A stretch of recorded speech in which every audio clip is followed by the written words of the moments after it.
An unprecedented lifeline to Alvin Bragg and the prosecution.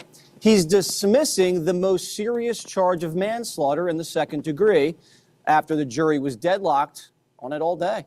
But Penny still faces a second lesser charge for negligent homicide. Let's go right to CB Cotton, who is live outside the courthouse in New York City. CB.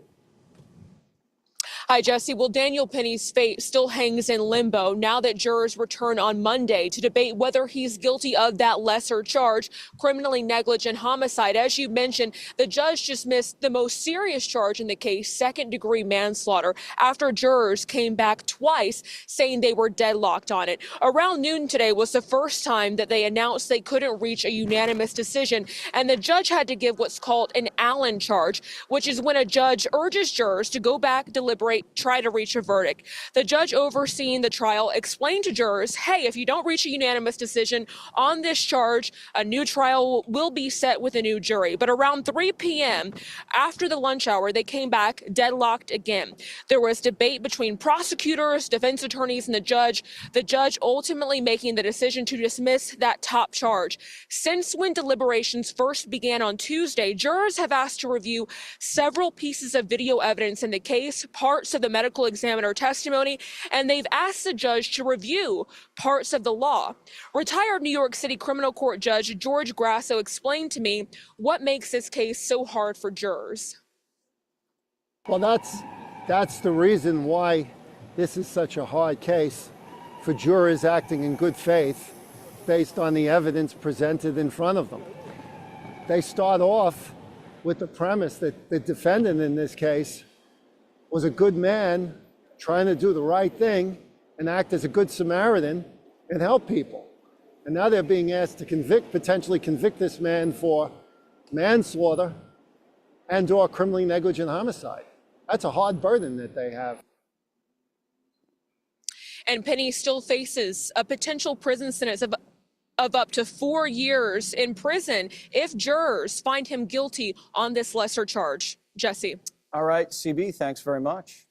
Harold Ford Jr., you happen to be the only lawyer at the table. Am I right? Is there any other lawyers? I am a JD from Harvard, so. Oh, wow. But I don't practice, okay? Wow. Yes, you practice. I defer to Kayla. I'm just a Michigan guy. Go blue. Beat Ohio State this Big win. All right, we're going to go Ivies over Big Ten. Fine, let's go. Okay, so here's what I think. I know a lot of people are saying, look, this first charge dismissed, right, the 15 years. This makes it easier for the second charge to go through. Here's why I disagree. 12:30 p.m. on Outnumbered, we had a jury note that came in. And the jury note said that the jury wanted clarification on what a reasonable person standard is. This is why it's important. This goes to the negligence charge, that one carrying 4 years.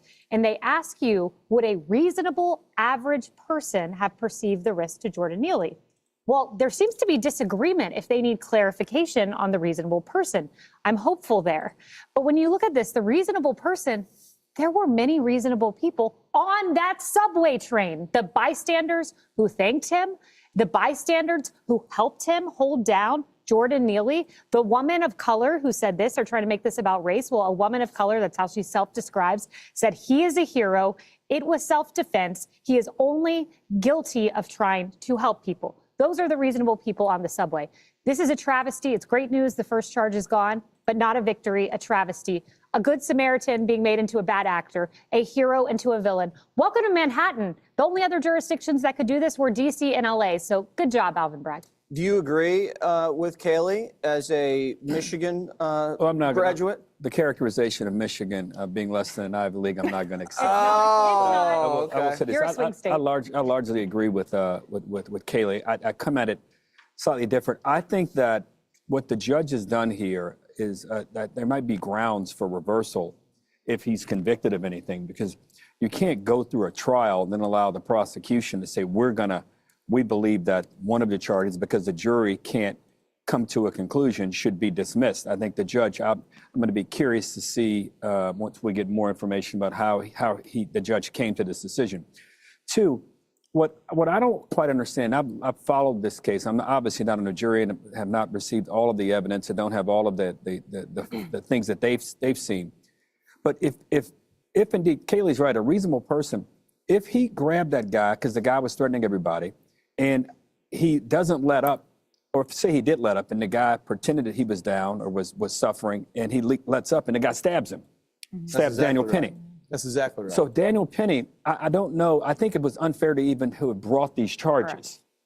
You make the case basically to anyone in New York, and for that matter, this is a precedent that can be cited anywhere, that someone trying to protect someone on a train. I have kids, right? I have a 10-year-old and 9. We live in New York City. My wife and I, we live in New York City. I take the train. And if my wife and kids are on a train and someone is behaving like that, and someone steps up to protect those on the train, I'd be damned. As a New York taxpayer, I'd want to see that person prosecuted based on these facts.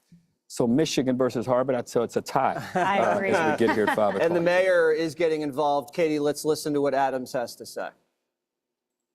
We've always asked New Yorkers, you see something, say something, do something. And New Yorkers have always had the spirit and energy to come to their fellow New Yorkers. And we have to be honest about the severe mental health crisis that we're facing. And this young man was part of that problem. He was in a revolving door mental health system. Katie. Well, I'm glad that the mayor is defending Daniel Penny.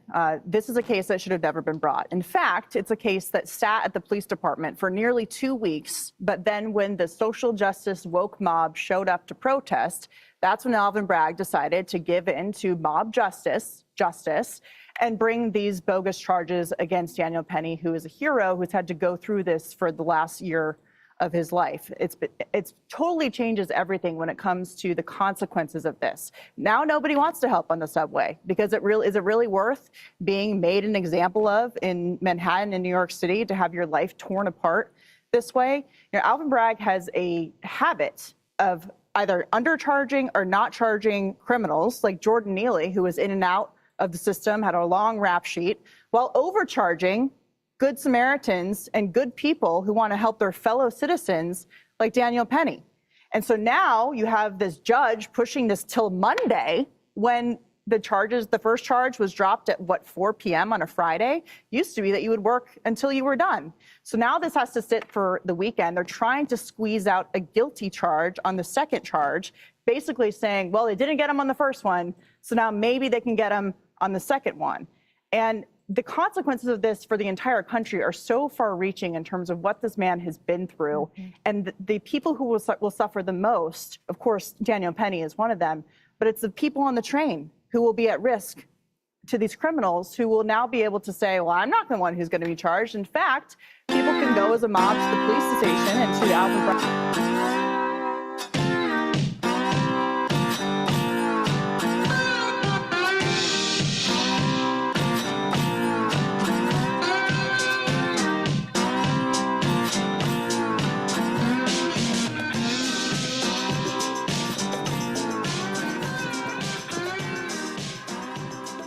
There's that funky slide guitar music that comes in every Monday through Friday, live at 5 in the Evil FB Network and Rumble, YouTube, and even X. As I'm trying to watch other things going on and here my equipment's going crazy. On that, we'll be joining the Mighty Mick 1490 AM at the bottom of the hour as we speak. On that, you saw the Daniel Penny case, at least some slight sanity in New York. Alvin Bragg got a little bit shoved in his ass. The manslaughter charge, second-degree manslaughter, was dismissed today in the Daniel Penny case. Some of the lesser charges are coming back on Monday. Hopefully they're going to acquit on those. I don't remember. I think it might have been Jack Posobiec or somebody. I think it was Posobiec said on his report that it was 2 jurors that were trying to hang up for a guilty verdict. The other 10 were ready to acquit him on that, and it didn't seem like it was going to go. So if that's the case, if the rest of the jury, now that we don't know, that's just reports coming out, and who knows. But if that's the case, maybe by Monday they can dismiss the rest of the charges and Daniel Penny could walk free. Alvin Bragg, and as egomaniac and weaponization of the law, he might retry, since it was a hung jury. Or, well, I don't know. It depends how the judge dismissed the charges, if he did it with prejudice or without prejudice. if they can bring the charges back. Hopefully, he did it where I think it's with prejudice that they cannot bring the charges back on that, and he's done with the second-degree manslaughter count that was dismissed today on that. And as the last young lady said, if he's convicted on any of this stuff, much less even getting sued, how much is this costing him to do a lawyer? Who is going to intervene? I mean, if I'm in trouble, if somebody's running an assault or danger on me, and I sure, I wouldn't want anybody hesitating to help, and I wouldn't want to hesitate myself to help someone in a bad situation. We had the, Good Samaritan laws where, if you help somebody that's dying or injured, you're not liable for that. And that's the danger in these kinds of cases where it goes, and you cannot get to the point of where we have complete anarchy going on of that, and nobody even will help. Nobody will want to take the risk of doing that or face jail time or being sued by a yo-yo prosecutor or anything like that, because that's about what we had going on here in the Daniel Penny case. But some good news, at least those charges were dropped on that, and he will not be, at least the most serious charges of it going on are off the board on that. So that's some good news today. We'll see what Monday brings. Of course, Daniel Penny, I'm sure, is going to be the one 100% on that, to hopefully they dismiss the rest of the charges on that, and he's a free man and no longer has to suffer the threat. And I hope they start a GoFundMe account or something so it's not costing him any money, because that could be hundreds of thousands of dollars in legal bills to defend against something like that. So some good news, we'll take that. Hopefully there's more on the way on the Daniel Penny case of that as we move forward. The other big news of the day, yesterday everybody was pretty much throwing the Pete Hegseth Secretary of Defense nomination by Donald J. Trump. I thought they gave up way too quick on the Matt Gaetz thing. This is why I was afraid this was going to happen. Their next target is Pete Hegseth, then Kash Patel, then Tulsi Gabbard, then RFK Jr. That's the way they're going to work. So their next target was they think, okay, we're going to get Pete Hegseth on, he got drunk a few times and out of control. If the allegations of, he was abusing women or his wife, and the letter his mom sent, which she said 2 hours later she apologized and returned it. Nobody bothered. The reporters who did that, whichever major Mockingbird media outlet put that out, didn't even check with Hegseth, didn't even check with Hegseth's mom or anything to verify if this was true or what's the rest of the story. Just, we got the divorce records, we're printing it, yada, yada, yada. His mom did a great job on Fox News and brought it out that said, yeah, she was whatever, emotional at the time or whatever, and wrote that, and then 2 hours later retracted it or, did not do that. Well, yeah, it's a piece of evidence and could probably be, obviously was led into court, but that if you just take one piece of evidence out of there without the whole context, that's unfair to anyone, and especially Pete Hegseth in this endeavor. But they've tried to run him down, and he put this on the X machine today. Maybe it's time for a SecDef who has led in combat, been on patrol for days, pulled a trigger, heard bullets whiz by, called in close air support, led medevacs, dodge IEDs, and understands to his core the power of this photo because he has been there before. The reason they're after Pete Hegseth is not because of the allegations of him being drunk here and or there, and or alleged sexual assault, or had a messy divorce with his wife, or nothing with it else. Why they're afraid of Pete Hegseth is follow the money. And notice how they have changed. Up until about 10 years ago, it was always called the defense budget. Now it's now it's referred to as military spending. Because really, I believe in my reading of the Constitution, military spending is illegal.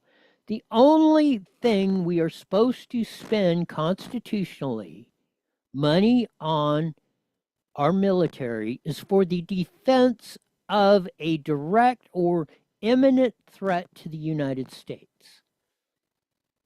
They put that in there because King George, as he was ruling the United States and the Tea Party tax was the final straw and everything else, he was basically running most of the free world at the time, from everywhere from Africa up through Europe into the United States. And George Washington and his crew were might pissed off about that. You know, the 3%ers said, we ain't putting up with this crap. We're sticking it all on the line. We're either going to kick his ass or we're going to die by hanging. That or being either their artillery bullets, or if they catch us, they're going to hang us. That's what Pete Hegseth is going to come in and do as Secretary of Defense, and Donald Trump's philosophy. And one of the biggest, and I know the interest payments on the debt just recently, it was the biggest part. We had Social Security, interest on the debt, and military spending have been the three biggest items on the $7 trillion or whatever it is budgets that we've been passing. I said before, of the $800 trillion, 850 or so billion, well, you think it's trillion, $850 billion we're spending on military spending, we could cut that down to 500 million for a very adequate defense of any threat to the United States. That will keep our foreign bases open. That will keep us troops ready, weapons ready, all that stuff. And I think that's what Elon Musk and Vivek Ramaswamy, I'll get it out, and the Doge deal is. And they've been running across this about the vast waste in military spending. Look at how much we spent just on Ukraine. What, $200-300 billion? Who knows? We don't really have the total on it. It's probably lies in somewhere between $200 and $300 billion. Just on Ukraine, and we haven't even declared war. And that's the thing. If we are going to get involved in any conflict on our shores, or somebody's invading us, and or overseas, there should be an official declaration of war. Congress has given the president 90-day authority, which you have to, that's why the president is commander-in-chief. You have to have somebody, if there's an immediate threat, you can't call Congress up and make every decision. So the president has like a 90-day authority granted to him by Congress to move troops, do that, carry out the defense of the United States. But after that, if he's involved in a foreign conflict or that, there has to be a official declaration of war by Congress to authorize the funds and authorize them going in. It just can't be the president, or they just decide they're going to fund it. You need an official declaration of war, which we haven't done, I think, since World War II. And that's what we need to get back to. If we're going to go into Ukraine or anywhere for more than 90 days, then Congress has to pass an official declaration of war and fund that budget, and we can have that debate, and then we can decide, the next election cycle coming around, if we want these cats in office or not. But just like the rest of our federal governments and state and locals and every other jurisdiction have pretty much gotten out of control with the spending, the power grabs, and everything else. That's what the big danger of Pete Hegseth is to the military industrial complex. That 63, 64 years ago, Dwight D. Eisenhower, 5-star general, World War II hero, 2-term president from 52 to 60, told us on his way out the door. He said, beware of the military industrial complex. And if there was ever a guy, and that was 63 years ago, but if there was ever a guy that had all the credentials that was on both sides of this at the highest levels ever, probably the only person, maybe George Washington or a couple, 2 or 3 people in the United States ever have been in that position. So 63, 64 years later, maybe we'll finally get ready to heed Dwight D. Eisenhower's words. We need to start eliminating the military spending. Then we might even be able to increase defense spending. If we go up to 500 or 550 million on defense spending, that might be an actual increase because we won't be supplying 200 billion or 300 billion or whatever to Ukraine, which was nothing but a money laundering scheme to get campaign cash back to elect the same officials that keep this perpetual motion machine running. This was reported by, Rich Barris reported this. He's kind of confirming this.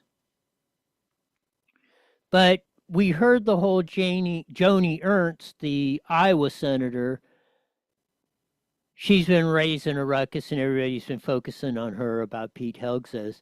Joni Ernst says Americans will suffer unless we give Zelensky everything he wants. No wonder she's so against Pete Hegseth. That's what I'm talking about right there. That's what the military industrial complex, the United Nations, World Economic Forum, Klaus Schwab, the Bushes, the Clintons, and everybody, all the movers and shakers are all scared about. So now that Trump's back in, Trump's in with a better team and more experience. He tried doing this the first shot, but got derailed. And this is what we have on our plate. This is Rich Barris on his show, Inside the Numbers, today. Here's where he says it. Here we go. We thought. Constituents, you're not talking about them. They just gave him the biggest margin in 2 decades in the Hawkeye state. So you're not talking about the voters of your state, Miss Ernst. Discussions with your new buddy, Mitch McConnell, who told you to tank Pete Hegseth and take the job of Secretary of Defense yourself? So there's Rich Barris, most accurate poller. I think he called the popular vote victory for Donald J 1.7% over Harris. I think it's going to be 1.6% is where it's going to be. One that called it the closest. And there's been other reports all across the spectrum. That was the most definitive one, where Joni Ernst is trying to sabotage the nomination for Secretary of Defense to Pete Hegseth and insert herself as that, per the establishment, because they're scared to freaking death that their little,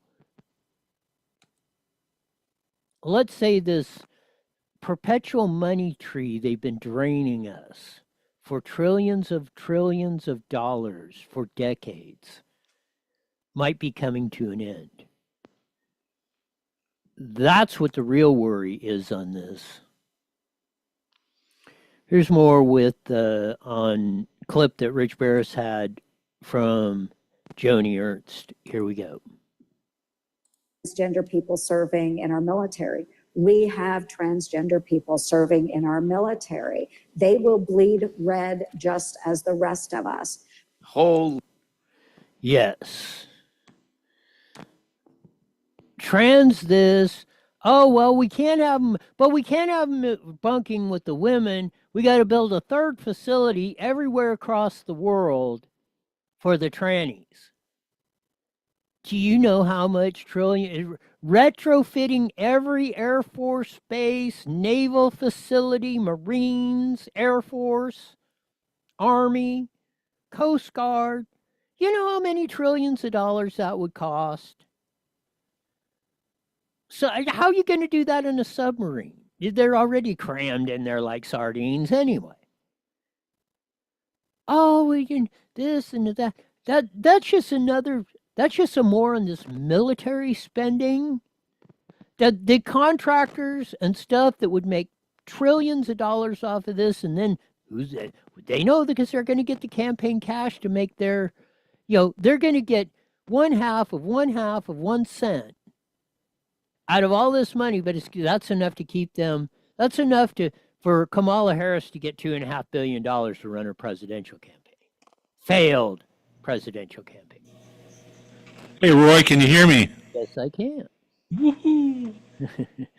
No, that's what the whole deal is. That's why you heard it, and that's Rich Barris was the one to say it the loudest, but Mitch McConnell 30 seconds. are trying to sabotage Pete Hegseth because they know their money-trained party of milking us for trillions over the military spending is about to come to an end, and they are pissed. And 10 seconds.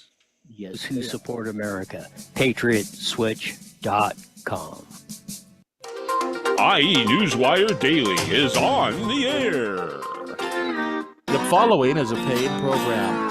Claims expressed are those of the program producer and are not endorsed by this station. Expressed are not necessarily those of radio station KBB, management, employees, or affiliates.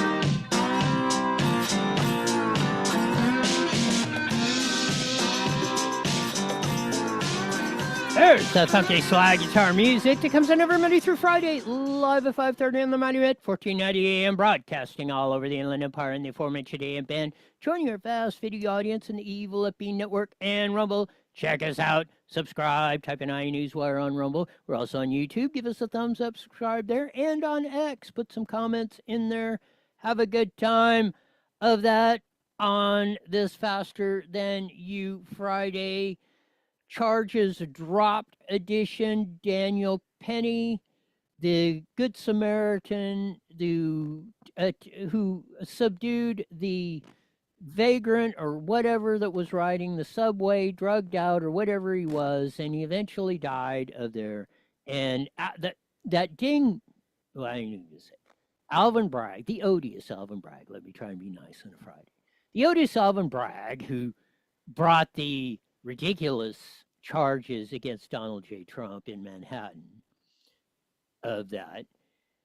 He brought these charges against Daniel Penny. We ran the clip earlier from the 5. Even Eric Adams, the mayor, cop, darker shade in the brown tone, said this is ridiculous. He should have never been charged. And I said this, if I'm in trouble, if there's a threat to me or anyone I know or anybody, I wouldn't want somebody to hesitate because they think some a-hole, well, there I go, like Alvin Bragg, is going to charge you with crime. And who knows how much this is going to cost Daniel Perry. The legal bills to defend this got to be in the $100,000. But there was a hung jury. I think Jack Posobiec said it was 10-2. Oh, 2 were holding out for conviction on the biggest charge, which I believe was second-degree manslaughter. That was ultimately dismissed by the judge, so we'll have to get some lawyer opinions, see if that can be brought back. The other charges, he told the jury to come back in on Monday and keep deliberating, and hopefully they acquit him for the rest of them.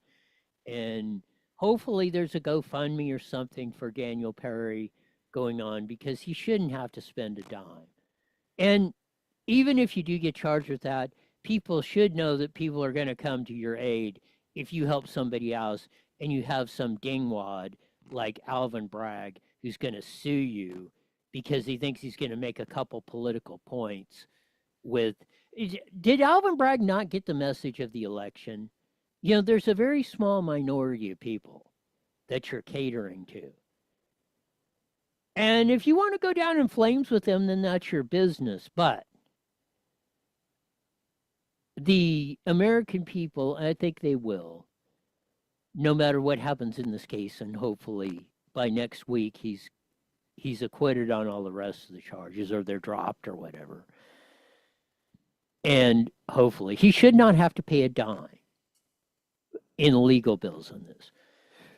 Because again, if somebody's in, if I see somebody in trouble, I don't want to hesitate because I think some ding like Alvin Bragg is going to try and put me in jail and cost me hundreds of thousands of dollars for just trying to do the right thing. I don't think, does anybody in that subway car or anybody, I would like to hear the person that was in that subway car that thought Daniel Penny did anything but the right thing and was glad he did it, because when somebody says they're going to kill you, you better take that threat seriously. No matter what. You don't know what anyone else has had. Look at this deal with the the guy in front of the healthcare deal. And that whole thing is, but you never know when somebody's going to come around the corner and point a 357 at you and go click.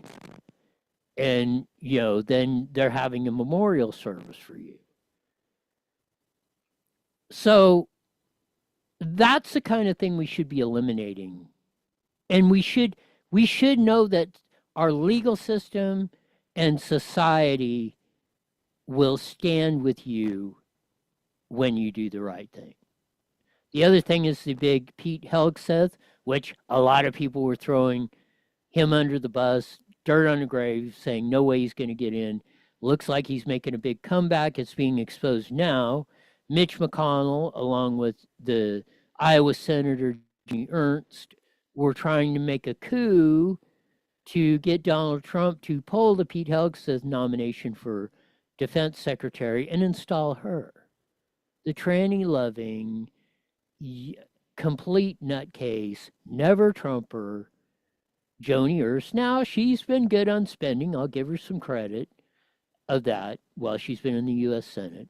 But other than that, she's a freaking disaster. We ran some of the clips of that, that Rich Barris and others have been reporting. The reason it isn't is because they want to take over. They do not that they want. No, they want to keep the money train going of military spending, which is not quite half, but probably about 40% of the total $850 billion we spent last year on the military budget. Legitimate constitutional defense spending is probably at about $500 billion right now. We could probably increase it 10%. Let's say we go to $550. That would save $300 billion off the Doge deal. And I think that's what Elon Musk and Vivek Ramaswamy, that's what they've been hinting about on that. So that catches UKMET folk up with what we've been talking about on that for the first half hour. Get back to some more local stuff going on this. We owe at least $20 billion to the federal government, the state of California, which means you, me, and everyone else.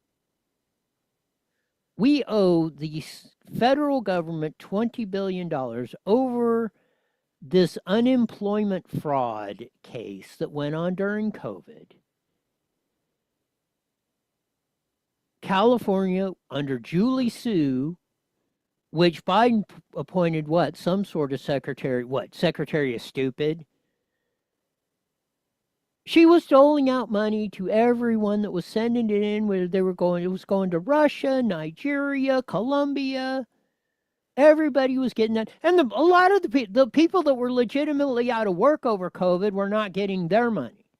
They had to sit there and fight and wait on the phone for 6 hours. Well, we were sending the checks all over the world. Yeah, I guarantee you, again, it's like that $200 billion we sent to Zelensky. That's where the bulk, that $2.5 billion that the failed Kamala Harris for president campaign went down the dumper. And how much more did they put in the Biden campaign? And then all these Senate local races, guys like Alvin Bragg, that's where they got the money to get them in as district attorneys and secretary of states to keep the election fraud going.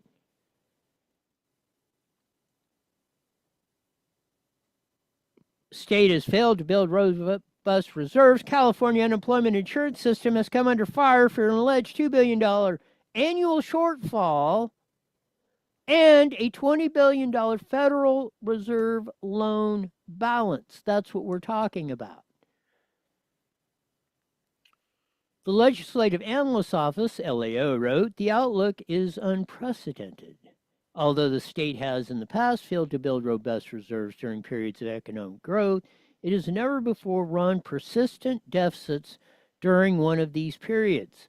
The system funded by the employer contribution hasn't been updated since 1984, 40 frickin' years ago, and has struggled to keep up with inflation. Not only do we owe $20 billion plus on the fraud deal,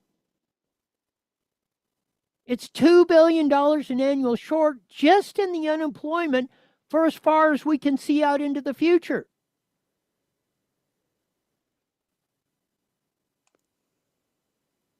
California faces billions in budget deficit. California currently faces a $68 billion budget deficit for 2024-2025. The issue is largely due to a $26 billion revenue shortfall in 22-23 caused by the delayed tax filings and economic downturns.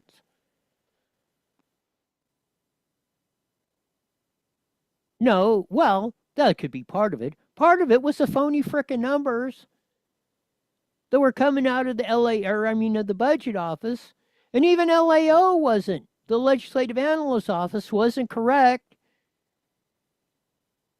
They're anticipating what was coming down the pike when you heard that $99 billion surplus and we're doing this. And, oh, we can give more money to the vagrants. Oh, the people in Russia need that. Let's take it out of this unemployment slush fund we got from Joe Biden. Persistent annual deficits of $30 billion are projected through 27-28. It's the next 4 freaking years. $120 billion worth of deficits are projected. Long-term solutions is ongoing spending cuts and revenues increases or both. No revenue increases. Spending cuts, spending cuts, spending cuts. We need DOGE, Department of Government Efficiency in California. We need to give Elon a 1A to his DOGE federally and do this in California. Because all this is the aftermath of all the exodus, even Toyota's headquarters, which were in, now U.S. headquarters were in Torrance, California, now they're in Texas. Like 10 gazillion other companies, like Elon's companies are all moving out. Like Chevron did. I don't know, since the phony tech companies got in. Chevron was the biggest up until, I don't know, till the evil G word and stuff like that was ripping us off. But actual companies that actually did something, like Chevron, actually drilled and provided the oil and gas and diesel and everything else for you. They were the biggest company headquartered in California. Gone. In fact, closing down probably to refineries that they have left in here. Phillips 66 announced they're out of here by the end of the year.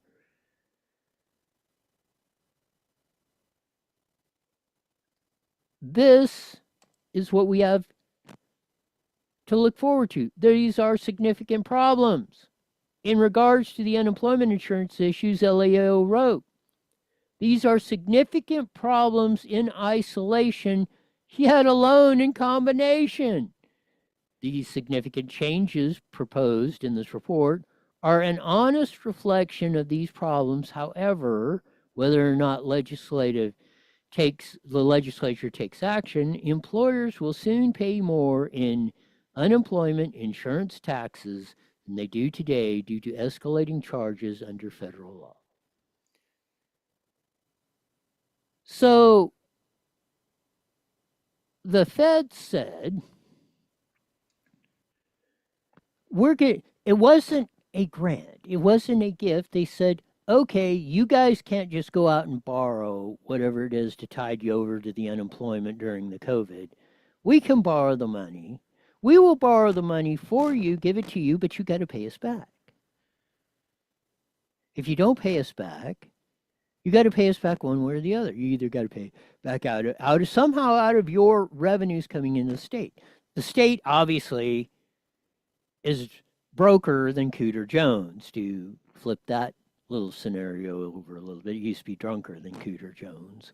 But we're broker than Cooter Jones too, because he drunk himself to death. We spent ourselves to death in California. So their only thing now, they don't have money in the general slush fund or nowhere else.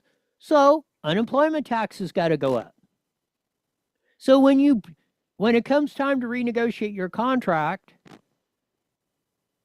see, this is something government employees don't have. They don't pay into this, so they don't care.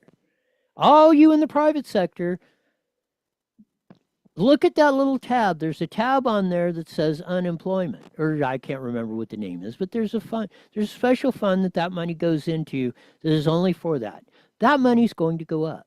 And when the state of California increases that, and you knock on the boss's door, or you're the carpenters union, Coban, why don't you get your ass in here and have a little discussion about this? You want to mouth off at the city council or whatever? Then let's get it on here. Let's get it on one-on-one. Bring all your buddies too. When you ask for a raise, they're going to say, well, we can't afford it because we're paying all this insurance fraud. That's you guys told all your union memberships and sent out flyers to vote for Gavin Newsom and Joe Biden and Kamala Harris and Corey Jackson, Ulysses Cabrera, and your whole little frickin' crew over there.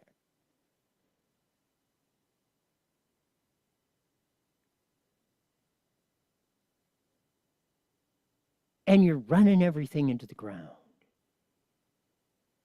And they're going to say, you know what? We can't afford to give you a raise. Because look at this. Go look at your check. That's where your raise is going. Go look at all those things that are taken out. The FICA, the federal income tax withholding, the unemployment, the state withholding tax, and the other 27 items there that you never look at. You just look at that number when you're cashing that check every week. Well, most people don't do that. They get sent in electronically anymore. So you don't even see this is the reason why the reason why they're doing this should be, in my world, it would be illegal. You should get your full amount of that, whatever your employer pays. You should get the full amount. There should be no deductions on anything. You should have to write out a check individually for each one of these things.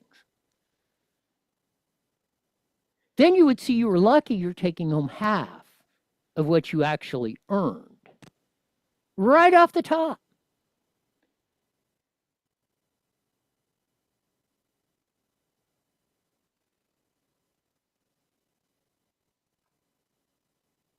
Again, yours truly is not afraid of the debate. Seems like 98.7%, getting close to 100, are, especially in the IE. Come on in, the water's warm. COVID-19 panic worsened the issue. COVID-19 pandemic worsened the issue, forcing the state to borrow $20 billion to cover claims. The loan remains unpaid, with taxpayers now facing $1 billion in interest. So, of the $30 million in fraud, we had $10 billion that we frittered away of our own general fund budget or wherever they stole it from. Then they borrowed $20 billion from the feds. Now they can't pay it back because they're running $30 billion deficits as far as the eye can frickin' calculate.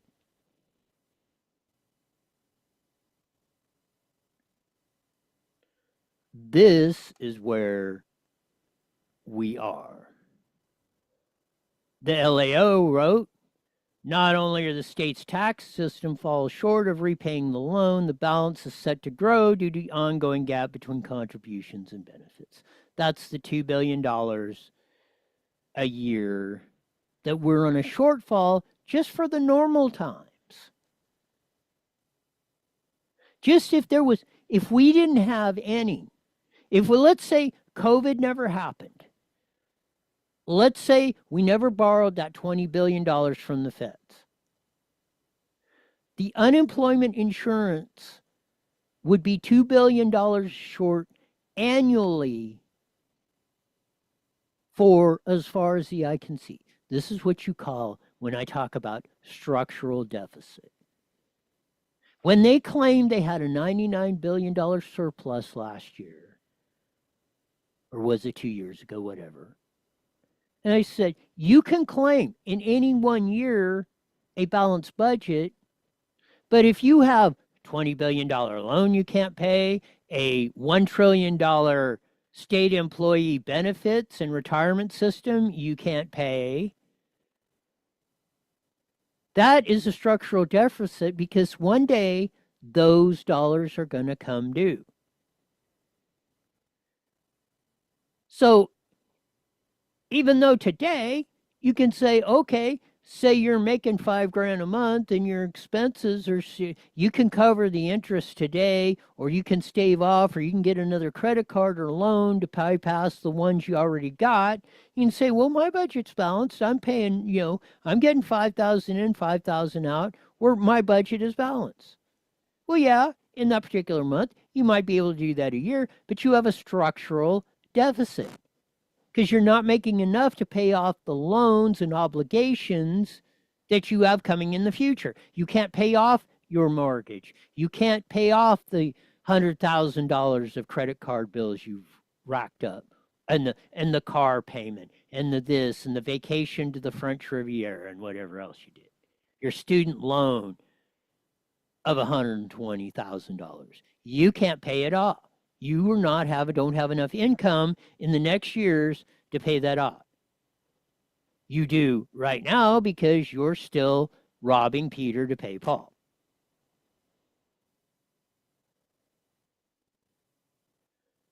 Which makes Paul happy, but Peter's a mite bit teed off about that.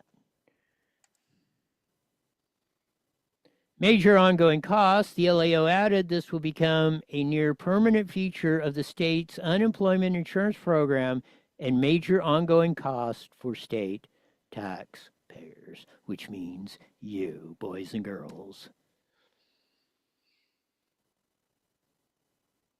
That's the bottom line. That's what we're looking at. It's nothing short of a Greek tragedy going on here. And we've done it to ourselves. I mean, we had some bright spots. We elected Leticia Castillo to the assembly down there in Imperial, the east end or east end of San Bernardino County, Jeff Gonzalez. Folks in West San Bernardino County down to the east end of Orange County elected Steve Choi and throwed out the odious Josh Newman. We shifted even that. We had 6 or 7 cities, I think Corona, Eastvale, Harupa Valley, surprising, him and San Jacinto. I think there was another one. Just right here in the greater Inland Empire area of Riverside, flipped from Trump, from Biden to Trump. Practically every jurisdiction. Every county. Cut it by congressional district, assembly district, everything. City council district, county board of supervisor district. Trump gained, even in California. So there is hope. I don't want to leave everybody on a 100% Debbie Downer for the weekend of that, because we do need to recharge our batteries, because while brighter days may be ahead, it's going to be a big fight, just like this Helga thing and the unemployment insurance and everything else. I've been talking about standing up for our country, doing something. These big box stores stayed open while the little guys closed. Will our voices be heard? Does voting with our dollars work? PatriotSwitch.com gives patriots the power to walk away from the big box stores forever. Stop supporting the enemies of freedom now. That's why PatriotSwitch.com was created, for those who support America. PatriotSwitch.com. Is your car doing the hucklebuck and afraid you will be stuck? Well, head on down to Toyota of San Bernardino, Nissan of San Bernardino, Subaru of San Bernardino, in the San Bernardino Auto Mall, and catch a Camry, look ravishing in a Rogue, or be styling in a Subaru. Don't forget I-10 Toyota and Indio for those of you in the lower desert. You deserve to be the happiest human on the planet. So head on down to one of these 4 great dealerships for the car of your dreams. Spread the word. IE Newswire is now on every Monday through Friday, live at 5 p.m. on Rumble and KMET 1490 AM, 5:30 to 6 p.m. Join all the cool kids who want an eclectic look at the news without all the filters of the evil scoundrels of social media and the despicable dorks of the dominant press. Don't bumble and stumble. Subscribe to IE Newswire on Rumble and roll with the best hillbilly hoedown around. That's it. If you want to buy American, go to PatriotSwitch.com. If you need a new Toyota or Subaru, go to one of Cliff Cummings' great dealerships at San Bernardino Auto Mall at the 10 and 215 freeways. Over here at I-10 Toyota down in the lower district. Oh, what a week. We had a couple rocky times. The Helga thing looks like it's coming back. Daniel Penny got acquitted, at least, or charges dropped on the major one on that. Of course, we got the whole deal on the thing in California. I mean, we had some victories in the elections. We had some losses. And just like we did last nationally. We had more wins nationally than we did losses, but California, we weren't as fortunate, but we did have some building blocks, and even at that, we didn't buck the trend. We had some differences, but still, almost every jurisdiction in California moved from center right, voted for Trump. Now we got to capitalize that more on the longest. That's how Leticia Castillo went, because Corona, Eastville, and Harupa Valley all majority voted for Trump, which was a flip of that, and that was a major part of her district. The other part was Riverside, which we still got to work on, like Moreno Valley and Paris. That'll do it for today. You usually say at this time. Mandatory, you're back here in 71 hours, maybe Sunday night. Hear the best darn show in the whole wide world. Until then, see ya. The proceeding was... All right, Roy, have a good weekend. You got it. Bye now.